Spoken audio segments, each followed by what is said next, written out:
Welcome to the Social Your Sales podcast. Social has changed the B2B and professional services sales landscape forever.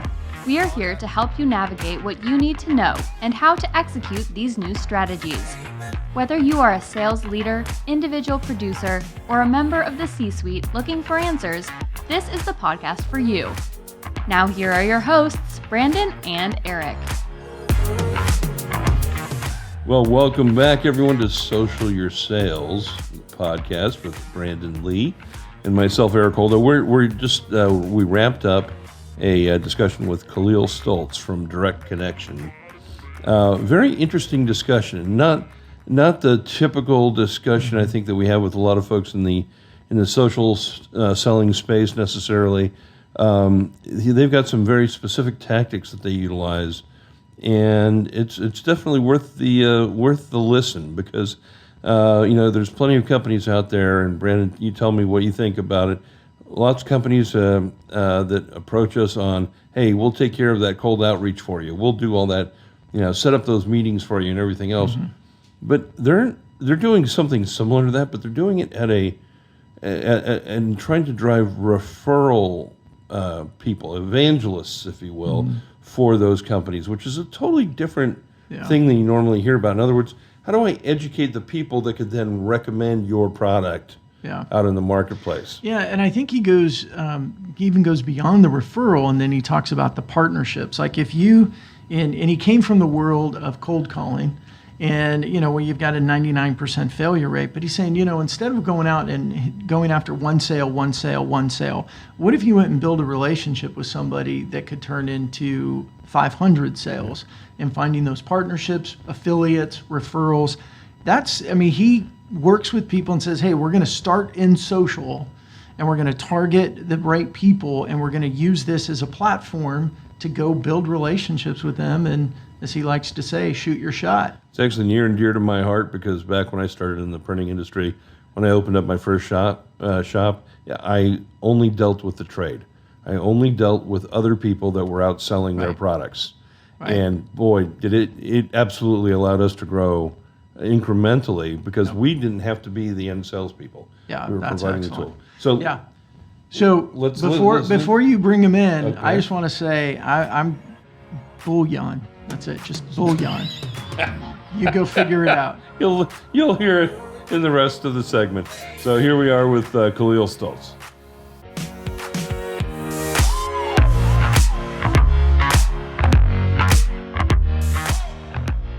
Hey everybody, welcome to Social Your Sales. This is Brandon, and as always is my friend Erik right here. Hello. And he's always got that smile on his face. There it is. Hey, we have a fun show right now that we're working on with my friend Khalil Stultz. We've become friends over the last couple months. Had a few Zooms, met online, and we welcome to here because Khalil is the co-founder of Direct Connection, and he describes himself as a believer, a husband, a dad of 3, all boys, and a saxophonist. He specializes as a growth strategist and helping businesses and entrepreneurs transition from the incremental growth to exponential expansion. Khalil, welcome to Social Your Sales. Hey, thanks for having me, guys. Happy to be here.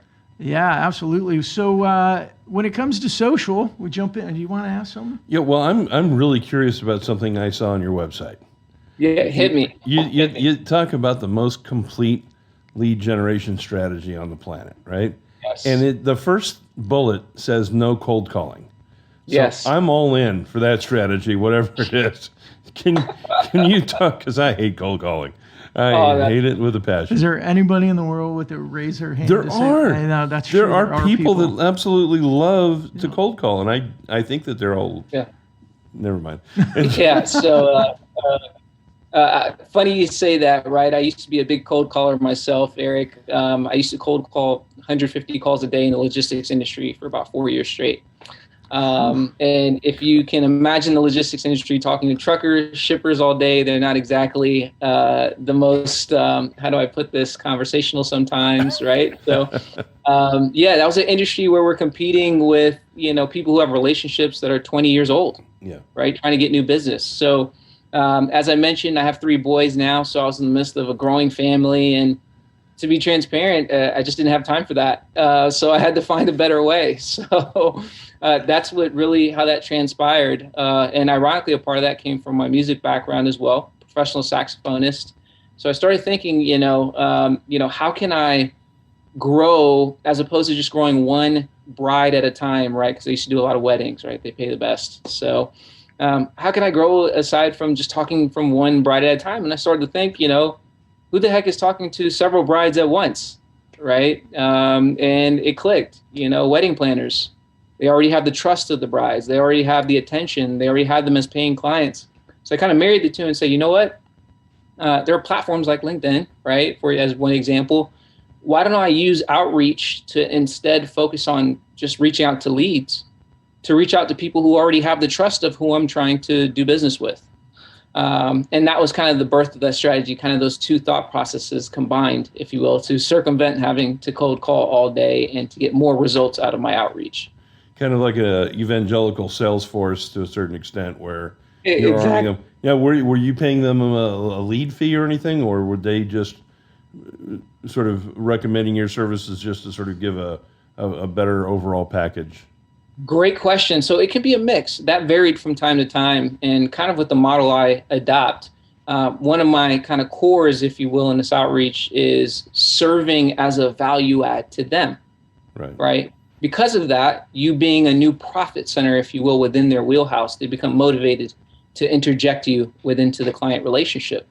So sometimes that varied. Sometimes they wanted a referral fee, or maybe me being incorporated allowed them to increase their fees. Maybe me being incorporated within their services made them more marketable as an all-encompassing solution, which increased the amount of volume they did. So I started kind of articulating those values in that way, and kind of that return to them would vary depending on that. Interesting. Yeah. So how does that now translate to what you're doing at Direct Connection? Yes. So one of our core strategies, we do done-for-you outreach for our client bases. We help them strategically target ideal partnerships. So we help them target them, craft the outreach to them, and assist them in converting those into fruitful referral relationships. And for those some of those reasons I mentioned before, right? Yeah. In terms of scalability, if you have one person who has a volume of your ideal clients, that's more ideal than 30 phone calls with potential leads at the end of the day. So you're helping facilitate those discussions really with that evangelist, that sales force that can then take their message and give more scale to it. Correct. As well. That's interesting. A lot different than the majority of the LinkedIn. Let me get you a whole bunch of leads and meetings and whatnot. A totally different approach. Yeah. So how I understand the philosophy, and obviously you and I have talked a lot about it. How do you incorporate social with that approach? Mm-hmm. Great question. They say that people do business with those they know, like, and trust. At the end of the day, right? I'm sure we've all heard it. And a big core of our process is, connecting with an influencer, an evangelist, if you will, person to person, right? Here's, what I do in serving this client base. It looks like you have a synergistic client base. Let's collaborate and explore how we can best serve them together, right? So there's a very social aspect of, I'm sure nowadays, right, most people can't exactly go out and shake hands like they used to, right? So doing this from a digital perspective still models and mirrors a lot of those, networking components through a platform like LinkedIn, where they can see your face, see your name, etc. So from that perspective, that social aspect really comes into play in learning how to collaborate and work with others. Yeah, and I just over the last week, I had this example. I was a guest on somebody's LinkedIn Live, and they also streamed it to YouTube, and I don't remember if it was live streamed to Twitter, but it was on Twitter, because when it was over, I had a message from somebody on Twitter who had watched it and wanted to reach out, and we chatted, and then just yesterday I had a Zoom with her, and they invited me to be a content provider for their website, which is an association of about 10,000, professionals. Yeah. And so now that, it's not really the partnership per se, but it's a start of one, right? I mean, it is a partnership in a way. It'll get me exposed because she said we need a lot of content around social selling. We need content on personal branding, and we need content around how social influences corporate culture. And it's like, when I went to your site and I went to LinkedIn, I saw what you did, you'd be a great fit. Here's the link, sign up, and now I've got exposure to 10,000 people. Interesting. Yeah. What about, so we at FunnelAmplified, we have a referral program, an affiliate program, which is really not just, it's not a scattershot. We really sort of pick and choose who is an affiliate in it because they're representing us and making initial introductions into the market. And so when you work with a company, do you work with them to develop those sorts of relationships as well? Would that qualify as part of what you're doing? Yes. So all the way down to targeting, right, on who would be a batch of potential ideal relationships, modeling the right approach to convert those into interested conversations, and coaching through how to navigate those conversations to bring it to a place of an agreement. So kind of from that regard in terms of affiliates, right? Imagine having a system behind that to do that at scale, right? And to convert those effectively, right? Because the goal is one to many, right? Everyone wants growth, but they're only one person at the end of the day, right? Unless you found a way to clone yourself, let me know. I'd love to hear about it. But otherwise, right, we all have 24 hours, right? So the goal is, how can I best utilize each one of those hours to get more out of what I already have, right? And that's the model. Now, are you producing social content for them to help target those people? What do you guys produce from a content perspective? A great question. So at this moment, we aren't doing content. We're more so from, and this comes back from my logistics days, from the direct outreach approach. So in terms of the rightful targeting and then reaching out to individuals, taking the initiative to ask those questions, similar to a person who would do, at a networking event, as an example, or a trade show. Hey, you got to shoot your shot and ask, right? So we take that philosophy and put it in hyperdrive from that regard. Interesting. So do you see a value, because when you come in, you're kind of coming in cold to some of these people, right? Semi cold. Mm-hmm. And is there any sort of additional warm up depending on the audience of who you're going after, or is it one time I approach you, you say no, and I take off? Is there are you retargeting them to any perspective? Yeah, so there are retargeting metrics. Let's say, for example, somebody doesn't respond to our initial outreach. We use Facebook retargeting, right? Because even high-level CEOs, contrary to popular belief, statistically spend time on Facebook, right? So if you can imagine, let's say from LinkedIn, somebody who's chosen to connect with you, they saw your face, they saw your name, they got a glimpse of what you do, and they chose to accept your connection outreach. That's an ideal person you want to follow up with to stay top of mind, off-platform, multi-channel approach. So we do retargeting. Very good. Now, on the so a little controversial part of things, purchasing of lists. Now I'm so I came out of the graphic communications industry. That includes print and the direct mail marketplace. A lot of list buying, right? And as time has moved on, those lists tend to be more and more focused, more and more targeted. The gatherers of those lists tend to be more and more controversial, though, because data getting sold is real business and starts to invade privacy. Do you face any concerns when you're doing these list purchases? In a couple of ways. One, are you allowed, when you do a list purchase for somebody, are you allowed to then retarget that person multiple times, or is it use it once and done sort of lists, or are there options for that? And the second is, are these do you tend to use opt-in lists of some sort, or is there some opt-in mechanism that somebody is using? Great question. So in terms of where we get our data, we actually source that primarily through an individual's LinkedIn network. So we're primarily utilizing LinkedIn Sales Navigator more so than purchasing a list to craft a data set. So that's step one. In other areas where we do utilize a list, it's more so from a partnership perspective where, let's say, for example, I approach another form of marketing company and they have a list of people who they've engaged with but didn't become clients. So there's some level of engagement there, right? That's the extent that we would go to with lists. Okay. Right? Where let's say, hey, I talked to a company and over the course of 4 years, they spoke to 20,000 people who were interested but just didn't move forward. That might be a list we come up with a sequence to follow up on.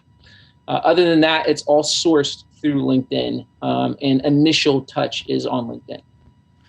So it is, what I like about that, and obviously why you're here, is it starts in social, because those lists would probably be really hard to get, as targeted as they are, as precise as they are, anywhere else other than Navigator. Correct. And agreed. Obviously, that's why you do it. And then what's the next step? So obviously, our podcast is Social Your Sales, and we can go outside of social. But I'm always very curious, like, how does, and I know you use the term omni-channel quite a bit, which is one of Erik's favorite words, and he gets all excited about it. So we'll kind of walk through like hey, you just said the first touch happens through LinkedIn.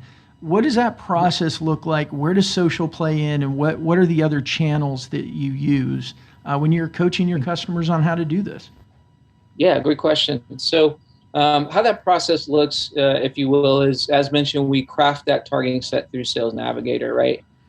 So we look for a few, key things: demographics and psychographics, right? Which, contrary to popular belief, there are levels of psychographics you can target on LinkedIn, which is one thing I love. I'll give you one example. In some of my consulting, I myself am a believer. I'm Christian, right? I like to target people in Christian groups, right? Along with other areas that I'm targeting for a demographic, right? So right off the bat, initially, I know if I have a conversation with someone I'm targeting, there's that behind the scenes that most likely will come up in conversation naturally. You know what? I saw your profile. You do such and such at your local church.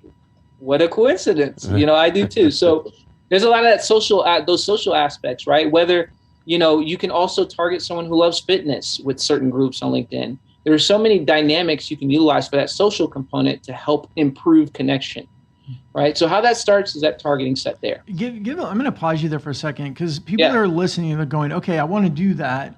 How do I do that? Because that's what I find so often. The questions we get are how. Right. Yeah. So do you mind just take one of those and explain, like, how do you find those psychographics inside of LinkedIn? Great question. I'll give you one example with a campaign we did where we crafted our verbiage to help people who do cold call to say, hey, look, you don't have to cold call anymore. Here's a better way. Here's how we did that in Sales Navigator. If you look on Sales Navigator, everyone has a certain set of skill sets that they're endorsed for. One of those is cold calling. So what I did in Sales Navigator was create a Boolean search that also included the words cold calling within their profile. So that way, everywhere in the search set, I know in some level, in some fashion, does some cold calling. So I know there's going to be a level of resonance that they experience with my messaging. Just as you said, who absolutely just loves cold calling, right? It's an acquired taste, right? By just from the fact of discipline, right? Those who we fall in love with the discipline, if you will, but very few people wake up saying, man, I can't wait to just smile and dial. Can't wait to have the doors slammed in my face. I want to have a 98 or a 99% rejection rate today. Woohoo! Yeah. Let's do it, right? So we use those Boolean searches to do that. Yeah, that Boolean search is really, really awesome, and we probably need to create a blog on that and let people know, because when people figured that out, they're like, oh my gosh, I didn't know this existed. So now, and just to clarify for 1 second, this is not chicken stock. Is not chicken stock. Not bouillon cubes. Not bouillon. Yes, cubes. not bouillon cubes. Bouillon. Yes. Bouillon. Yes, there you go. Did I say bouillon? He fits well in the dad joke. We're gonna get along well together. Like, where did that come from? Like, it came out of my mouth. Yeah. Chicken bouillon search. There you go. Oh man, gosh, I'm never gonna hear the end of that one. Social Your Sales. We'll be right back.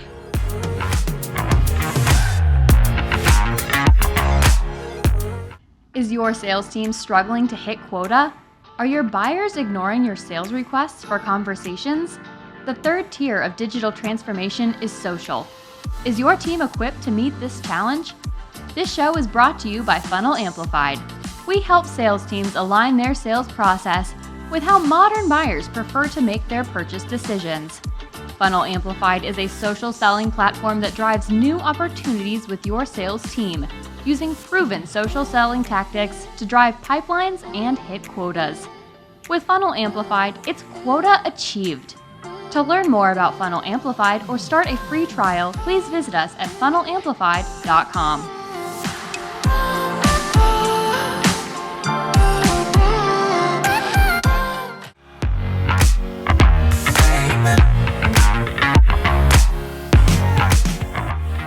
Khalil, what about things like you said, executives that are into fitness? How would somebody go about doing that? Yeah, so what my suggestion would be, you can go one of two ways. You can incorporate groups, right? Because there are fitness groups on LinkedIn, right? Health and wellness. Or you can use certain keywords from ideal personas that you've encountered in the past and extrapolate certain keywords that you find that are consistent, right? So people who like fitness, what are they posting on their profile? Keywords like health and wellness. They might say holistic wellness, right? So we do a bit of research to extrapolate what those commonalities are and incorporate that in our keyword search along with the other criteria that we're looking for. You know, it's a real, I think, very simple tool that helps. You know, how do you find out if somebody's vegan? They tell you every time you see them. That's exactly right. That is so true, right? They don't like chicken bouillon. That's right. And chicken bouillon logic. Just, oh my gosh! Yeah. I think I'm gonna leave. You guys keep going. I'm gonna bury my head over here. No, that's hilarious. I'm kidding. Yep. So, all right. So help me out now in Sales Navigator, and not everyone out there obviously has Sales Navigator. But you should. But you should. You should. Just saying. But so once you've come up with the keywords, you've done your search. Now, are you in-mailing at this point? Are you just making connection requests? Question. What's the process? The real answer is it depends. Yeah. And here's what I advise. I would stick to connection requests with secondary connections. Why? Because secondary connections, if you all are listening or unfamiliar, these are people who share mutual connections with you already. Mm-hmm. So going back to the social component, we're more likely to accept a connection from someone who, oh, you know Frank too. Oh, you know Chris as well. You're more likely to get that connection request acceptance rate, right? In terms of in-mail, I always advise specifically in-mailing open profiles, primarily with third connections from there, right? Because that's that third network where you don't have to have them accept the connection request for them to receive your message, right? So that's a direct deliverable in terms of the message. So that's typically the tier that I suggest for people. Interesting. So in-mail on that further out tier rather than... Yes. That's correct. Very interesting. Okay. And then I would imagine the tone and the word choice of the message is extremely important to the success of this, because we're going. I mean, we don't have much to worry about. We're going from like 99% fail rates as cold calling to sending out these, and obviously we want to be better than 99% failure. What, just obviously not in detail, but how do you coach? What's that messaging supposed to be that gets a higher adoption and acceptance of a connection request? Yes. So I am a big fan of being straightforward. And maybe that's just because, again, I've come from the cold calling background in logistics. You have so much time to just be straightforward while you're here. Right. So I like the straightforward approach, at least on the connection message, right? Where I say, hey, look, I'm reaching out because I saw you're in this industry and I want to connect further. That's simple in terms of the connection message. I don't over explain. And what that does from there, it creates space to clarify after they've accepted your connection request. Right. Which from there, I like to make that very conversational, but very narrow in why I'm reaching out, very specific. So I like to say things like this, hey, look, I'm going to be honest, this is a bit out of the blue.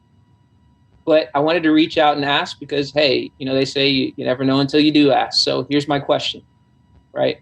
And then I go straight forward to what my ask is. I help this type of person. Is this something that could help you, right? And what that does, it does a few things. A, it allows for a little more space and rapport because you're being human, right? I'm going to be honest. I don't know if this is a fit, right? But I preface that, right? I'm being very transparent, right? And people respond a lot more positively to transparency compared to just shooting the shot, in a sharper manner, if you will, right? So you'll often find people respond, hey, that makes so much sense. I agree with that philosophy. You never know till you ask. And then they respond, you know what, this isn't a fit. Hey, well, great, I appreciate it, or they'll say, yeah, let's talk more. So I like to take that very, hey, I'm not going to assume that I know for a fact this is a fit for you, but I'm going to ask, right? That's the approach that I take. So let me flip the coin on you here. Yeah. And push back just a little bit. Go ahead. So one of my concerns with and having worked with worked with sales reps all my career, one of my biggest hot buttons is, why are you walking into a sales call that you secured, however you secured it, and you haven't done any research on the company at all?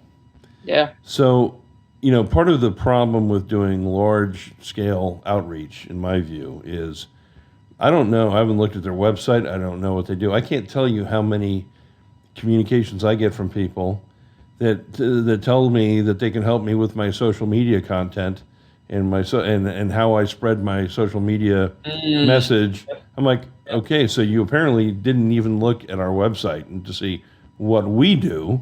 So it's that part is gets me a little bit nervous when people are outreaching without necessarily taking that proactive stance.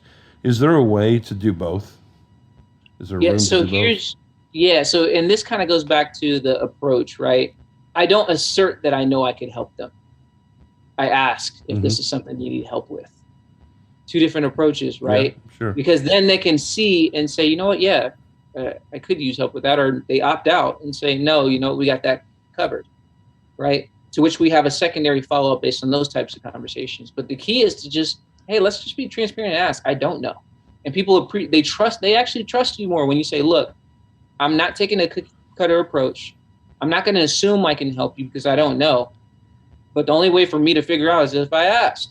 Yeah. Let's just be logical, right? So let me just ask, can this help or no? Right. You know better than I do at this moment. And if they say, yeah, this might be interesting, then let's explore further. Yeah. I'm not saying I can for sure help you, but let's explore further to go next steps. Yeah. I like that word. And I was just, before you said it, I was going to chime in on that. I love the word explore because it implies like, hey, let's, I don't know, and I'm not going to press, I'm not going to push, but hey, would this be something that would be worth exploring together? That's and I really like that term. Yeah. Interesting. Yeah. Well, I think that's there is definitely room for multiple mechanisms in that outreach. Now, when you're working with a client and you've enabled this outreach to potential influencers or potential affiliates or referrers or partners or whoever, do you then tell your clients, okay, this is who we outreach to. They're not all necessarily responding. And whether you take that as a next step for additional outreach, maybe they haven't responded the second time. It's about the third time, by the way, that I get the message from the guys on LinkedIn saying, well, you obviously don't need my services. And I'm like, yeah, duh. But, but I mean, somewhere down the line, you're going to say, okay, they're not responding. Do you bundle those off and say, all right, this is who we contacted. And this might be something that you go retarget later. Is that are you interacting with them so they're knowing exactly who's being engaged and with what sort of content they're being engaged, and who writes the content of that email or the in-mail or what have you? Yes, great question. So I'll actually answer that first. Not only myself, but we are a team of copywriters and marketers. So we are wordsmiths, if you will. Right. So, and that's one of the bigger parts of this process being successful, like cold calling, right? It's in the approach, right? It's how you manage that conversation determines whether cold calling can work or not. And cold calling can work. It's not favorable, right? But what sets it apart with someone being successful versus not being successful, how do you connect with people at the end of the day? So to answer that question, I'm the chief copywriter on the team. We also have a team of other copywriters as well to help craft that messaging set, along with working with clients, understanding the nuances of their operations and business to encapsulate that message. And I think that's a big differentiation. And I'm glad to hear that you guys are the ones doing it, because that's the intimidating factor with a lot of folks who want to do this outreach. They want to do it at scale, but they just don't know what to say. And and sometimes you've got to bring in somebody else's perspective to allow them to do that, especially if they're qualified at constructing those types of messages and whatnot. Absolutely. Khalil, I have a question for you, because this is dear to me. What is the value, or what do you pay attention to then? This is really like a targeted approach with messaging to people through social. It is through social, but it's targeted messaging, in-mail, connection requests. Where's the value, or what do you think is important when it comes to the person who's sending it, your clients, their profile and the type of content they share, the consistency of that? I love focusing on personal brand, and as soon as I use a term, there's like a little bit of a divide between Erik and I there, which is fine. But I think that personal brand is so important when it comes to people receiving or being receptive to your messages. What are your thoughts around that? What's important to somebody's profile, to their content? What do you find? I find that it is extremely helpful to be putting who you are as a person out for other people to become familiar with. It all goes back to that KLT, that know, like, and trust, right? The more your thoughts are out there, the more it gives access for people to develop that up front, right? So now I do tell people, is content required to start? No, but if you're able to add content, it's going to help a ton. I like to think of branding in another word, if you will. I think one word that's synonymous with branding is consistency, right? That's how people know who you are. Habits, right? Who are you, right? How do you operate as a person? So I like to look at somebody's profile as that open window on who they are, not only business-wise, but as overall. Right? I don't know if you guys have seen movies like Inception. Right? I'm a huge fan of that movie. I think I have, but maybe it was just a dream. Dream, maybe. There you go. It could have been a dream within a dream. We don't know. But one thing I love about that movie is, if the audience is familiar with it, the concept is that they're getting into other people's dreams to plant suggestions into people's mind. And one way they do that successfully is implanting different areas of truth, if you will, so that the whole picture is accepted. Likewise, with your profile, you want to create instances that kind of frame an entire picture that they can extrapolate when they get to the call with you. You're implanting areas of familiarity that they're subconsciously picking up on when they view your profile, right? So now when they come to the phone call after viewing that profile, there's a sense of warmth that happens, right? I purposely put on my profile, again, going back to this example, my involvement with my local church. Why? Because I know if I reach out to other people who are involved with their church, they'll almost do it without me saying it. Like, they'll respond back, glory to God, this happened. They know they have the freedom to say that to me. Why? Because I planted there some information that they can relate to, right? Yeah. So I'm a huge fan of making sure your branding, your consistency is out in the open. It takes some transparency and boldness to do this, right? Yeah. Who you are as a person, and package that for people to glean from and get an understanding of who you are, because it's going to help in them feeling more comfortable with you. Yeah, absolutely. And I just think that what you said there at the end is the skill that everybody needs to develop if they want to be successful in business moving forward. Like, you've got to develop that skill of being authentic and transparent and being consistent with sharing that in a way that helps people, as you say, the KLT, known, like, and trusted. And in a social world and how quickly things move on our phones and everything, I've converted that to LTR, which is like, trusted, and remembered. I think that remembered part is very important. Yeah. Yes. Well, Khalil, thank you so much for the conversation today. I think that was, we really deep dove into kind of the process, and I think listeners are going to find a lot of value in that, because we hear a lot of times people go, okay, I'm open to social, but I just don't know what to do. I don't know how to do it. And you got into some detail of the how-to. So anyone that's out there listening, how would they find you? And any last word of today is yours. Yeah, sure. You can reach me at directconnection.com/training. Connection is spelled with a K, KONNECTION /training. There's a free content video there that you can view. So I'd say go there.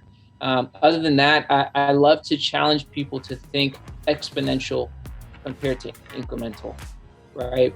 There is more you can get out of with things that you currently are working with. I like to challenge you to start examining those areas and ask yourself, how can I get more out of tiny tweaks?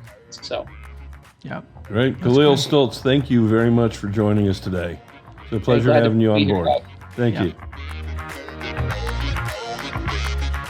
Thank you for listening to the Social Your Sales podcast. If you enjoyed this show, please share it with your friends. Social is meant to be social, and sharing is a great way for us to meet you and get to know you. Click on share and tag us at FunnelAmplified, or just use #SocialYourSales.